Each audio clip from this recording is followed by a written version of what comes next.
Hello, this is Sujin Kang. I go by Stella. I'm here to share my testimony. I'm gonna make short, maybe 5 or 6 video clips to give my testimony to you, whoever you're listening. And I want to just give you a big picture of a great controversy, how this is real in our lives and how this was so real to me as well. And I hope that and pray that you'll see how God works in our lives and how God is truly powerful. So I'm here to say how I went to a cult. It's called Shincheonji in South Korea. I was there for 2 years. South Korean, most of the churches these days are very cautious of this cult because it's one of the fastest growing cults, and it's taking a lot of church members from other denominations, other churches, and they pretend that they're the members of the other churches. So it's really hard to pinpoint who's who. And they would even a whole church group, would be converted into this cult. So that happened in the reality. So it is real and it's serious, causes many problems in family, friends, churches, and the society. So I was there for 2 years, and let me give you a little bit of who I am. I'm a born SDA, Seventh-day Adventist. I came to the States, 10 years ago? 11 years ago? 11 years ago. I studied there as a freshman in Andrews Academy in Michigan. Even though I was a born Christian SDA, I didn't see myself as a Christian. You know what I mean. I really saw myself as a Christian starting in high school. Because there I went through a depression, going through so many changes in my life from coming to the States. It was not easy for me to adjust to this new country, new everything, culture, people, language. It was not easy. So I got depressed. Now I'm smiling as I'm saying it, but it was not easy to smile at that time. That's how I met God, my personal God, out of my depression. I had no one else to rely on, to trust, to talk to about my deep stuff. Even my family, who had high expectations for me to become a doctor or a dentist, as typical Korean parents. So I met God, and He was my only hope of my life. Because if you think about it, depression, you think about life and death. So, because of God and His love, He showed me that He loves me and cares about me. So I could live. I could have this hope to continue. From that experience, I began to have a changed life, different life, that my family and my friends were shocked.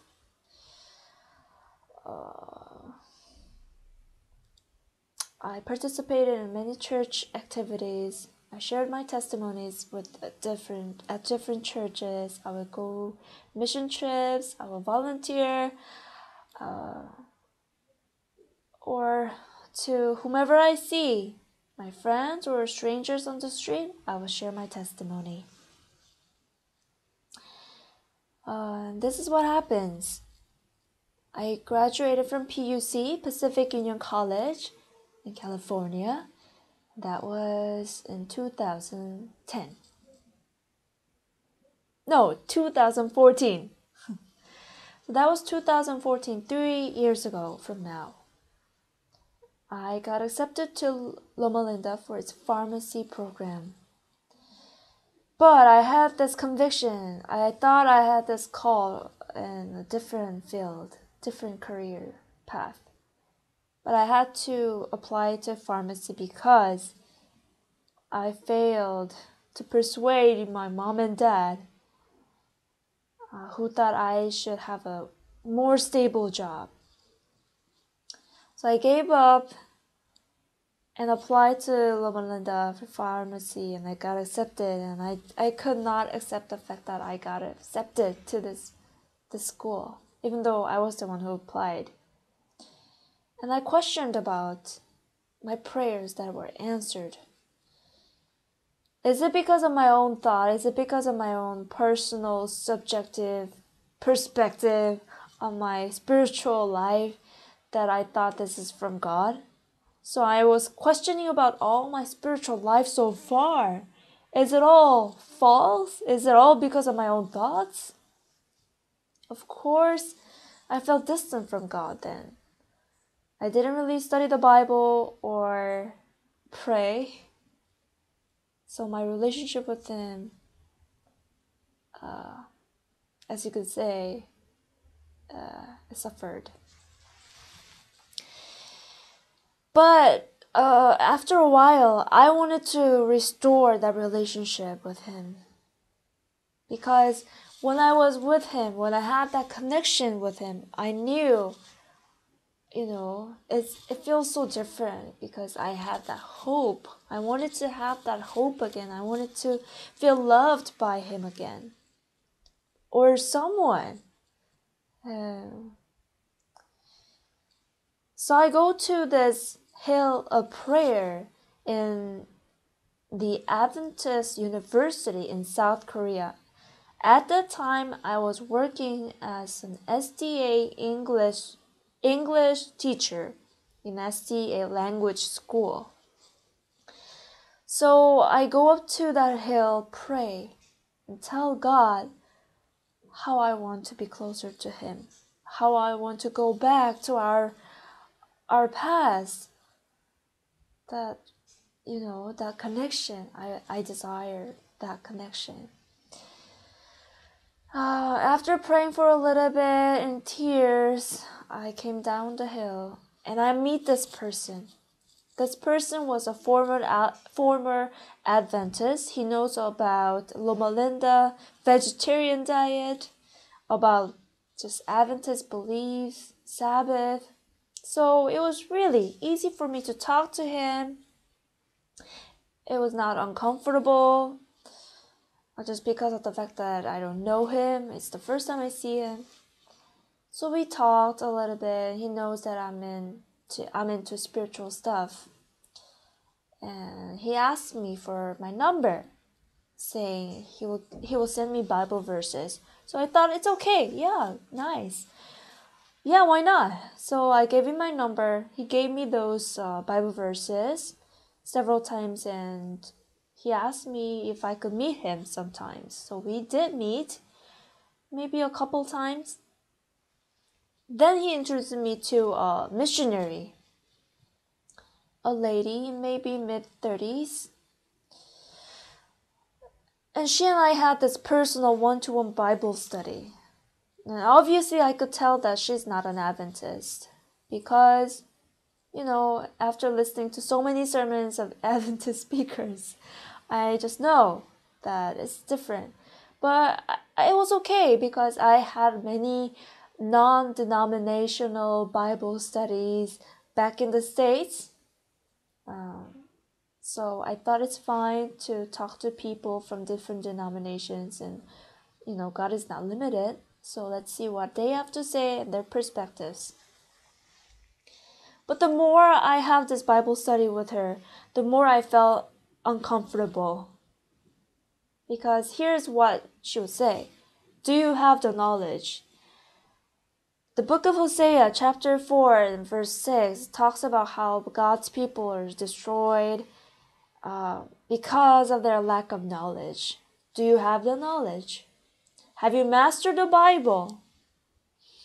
Who can say yes to that with confidence? So I said no. And she would ask those many questions that I cannot answer with confidence.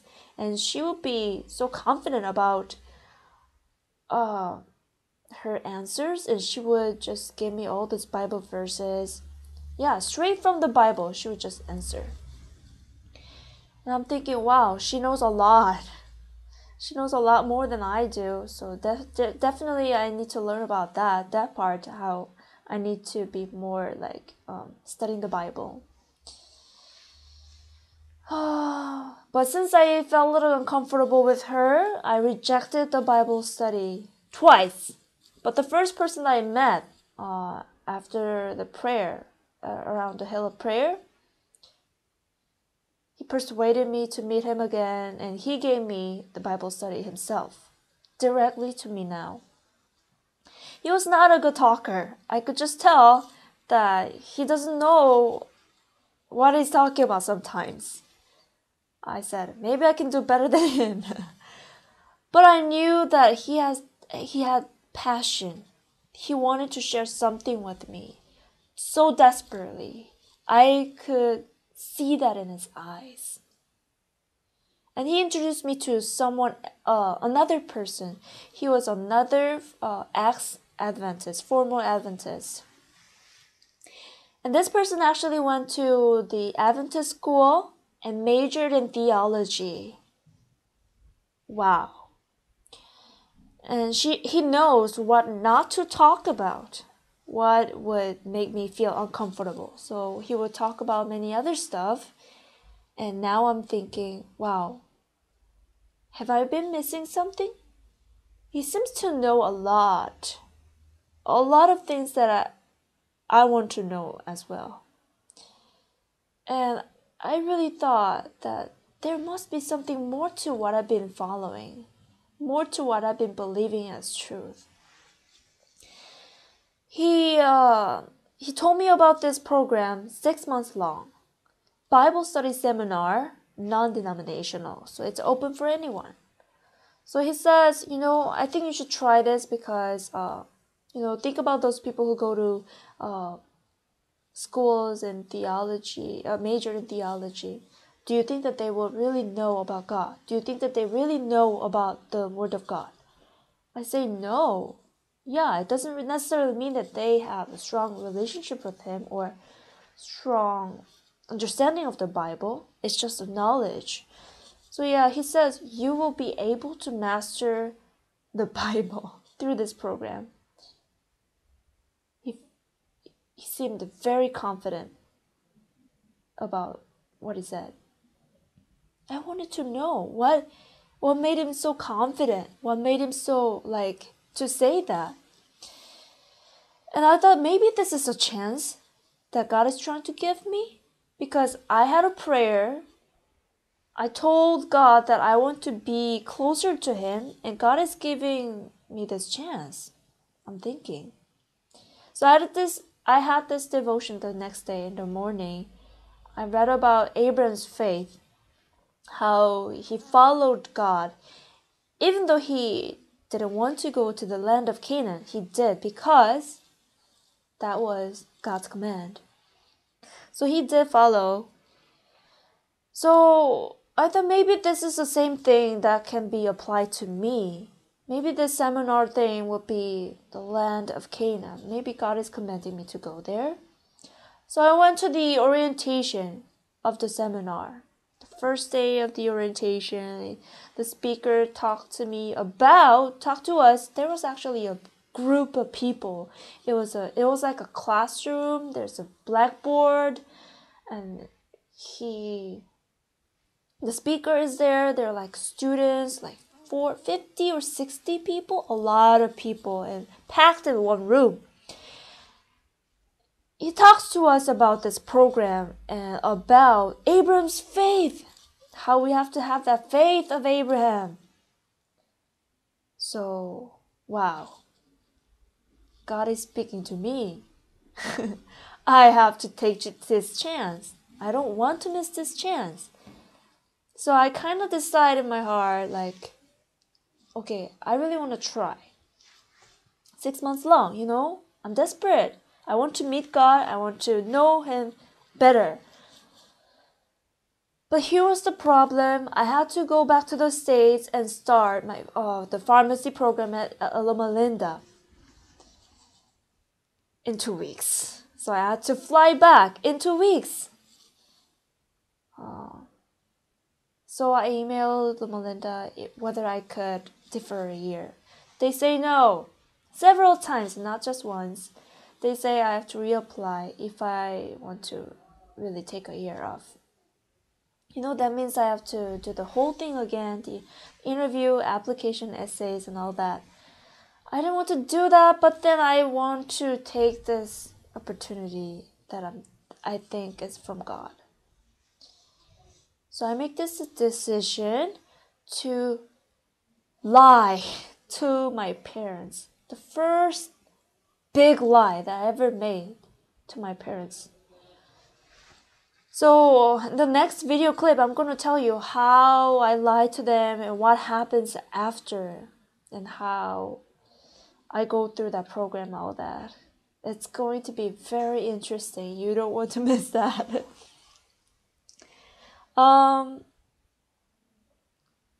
One thing I want to say here is that, I was desperate to meet God for spiritual stuff. We all have this emptiness in our hearts and we want to satisfy it with something. And for me, that was spiritual thing for me. Something related to God at the time. It could be food, it could be shopping, clothes, relationships with different gender. It could be anything. But for me, it was, something God related. Directly God related. I didn't even think about the need to ask the second time. Question myself whether something that happens before me is from God or from Satan. No doubt, no need to question about it. I just automatically think that if I see things spiritual, then it's from God. So, at the end, it was to follow my thoughts, my own thoughts, my judgment, my own standard. Didn't even know about it, but it was looking back. So I think this is what we need to be careful about. This was the beginning of how I fell into this cult, how I fell. Because I thought I can, I would just choose to go to that direction I thought it's from God. And even if it's not true, I can go and distinguish it, whether it's true or not. So you can see this is my ego. Ultimately, it was my ego, my thoughts, relying on my thoughts. So I want you to think about how, a lot of times we don't even think about whether the thoughts we have is from God or Satan. Satan can put thoughts into our hearts also, and he can also give us some, incidents. He can make some incidents that look like it's from God, which I will share more later. Yeah. So self before God. So I want you to think about it, and I'll talk to you more later.